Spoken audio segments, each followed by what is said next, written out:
एकाग्रता समस्त ज्ञान का सार है। उसके बिना कुछ नहीं किया जा सकता। साधारण मनुष्य अपनी विचार शक्ति का 90% अंश व्यर्थ नष्ट कर देता है और इसलिए वह निरंतर भारी भूलें करता रहता है। प्रशिक्षित मनुष्य अथवा मन कभी कोई भूल नहीं करता। जब मन एकाग्र होता है और पीछे मोड़कर स्वयं पर ही केंद्रित कर दिया जाता है, तो हमारे भीतर जो भी है वह हमारा स्वामी न रहकर हमारा दास बन जाता है।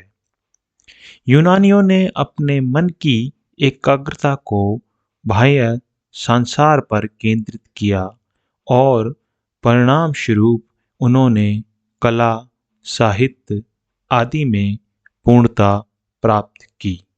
हिंदुओं ने मन की एकाग्रता को अंतः जगत पर और आत्मा के अगोचर क्षेत्र पर केंद्रित किया और परिणाम स्वरूप योग शास्त्र का विकास हुआ।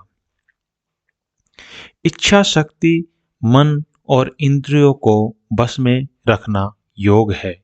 इसके अध्ययन से यह लाभ है कि हम उनके द्वारा नियंत्रित होने की जगह उनका नियंत्रण करना सीख लेते हैं।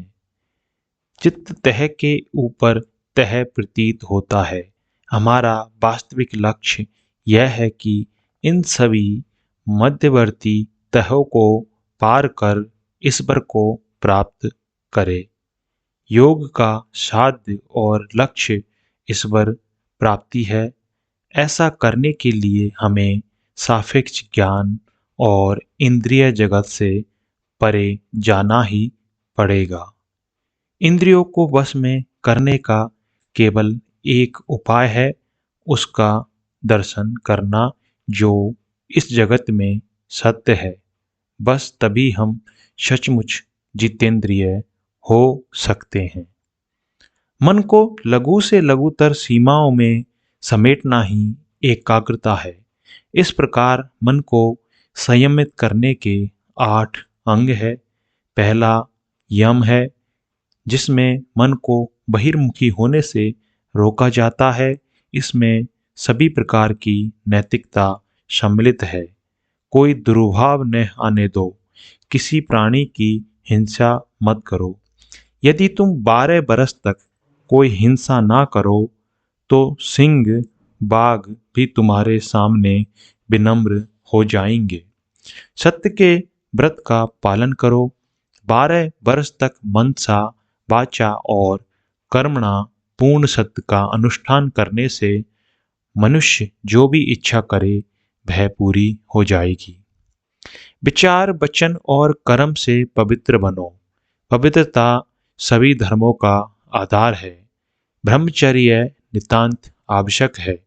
दूसरा है नियम, अर्थात मन को किसी दिशा में विचरण से रोकना। फिर है आसन, मुद्रा। आसन 84 है, लेकिन सर्वोत्तम वह है जो व्यक्ति विशेष की प्रकृति के अनुकूल हो, अर्थात जिसमें वह व्यक्ति सबसे आसानी से अधिकाधिक समय तक स्थिर रह सके। इसके पश्चात आता है प्राणायाम, श्वास पर नियंत्रण। तब है प्रत्याहार, इंद्रियों को उनके विषयों से हटा लेना। फिर है धारणा, चित्त की एकाग्रता। तदुपरांत है ध्यान। यह योग शास्त्र का अंतः स्तर सार है। और अंतिम है समाधि, अति चेतना। शरीर और मन जितने अधिक पवित्र होंगे उतना ही शीघ्र अभिष्ट सिद्ध होगा। तुमको पूर्ण पवित्र होना ही पड़ेगा। किसी भी बुरी वस्तु का विचार मन में मत लाओ। ऐसे विचार तुमको निश्चय नीचे घसीट लाएंगे। यदि तुम पूर्ण पवित्र हो और निष्ठापूर्वक साधना करते हो तो अंततः तुम्हारा चित्त असीम शक्ति का दीप स्तंभ बन जाएगा। उसकी पहुंच की कोई सीमा नहीं है, किंतु निरंतर अभ्यास तथा संसार के प्रति अनासक्ति अवश्य होनी चाहिए। जब कोई मनुष्य समाधि अवस्था में पहुंच जाता है, तब उसकी शरीर भावना निर्मूल हो जाती है, तभी वह मुक्त और अमर होता है। बाहर से देखने में तो अचेतन और अतिचेतन अवस्थाएं एक प्रतीत होती है, पर उनमें वैसा ही अंतर है जैसा मिट्टी की ढेरी और स्वर्ण राशि में है।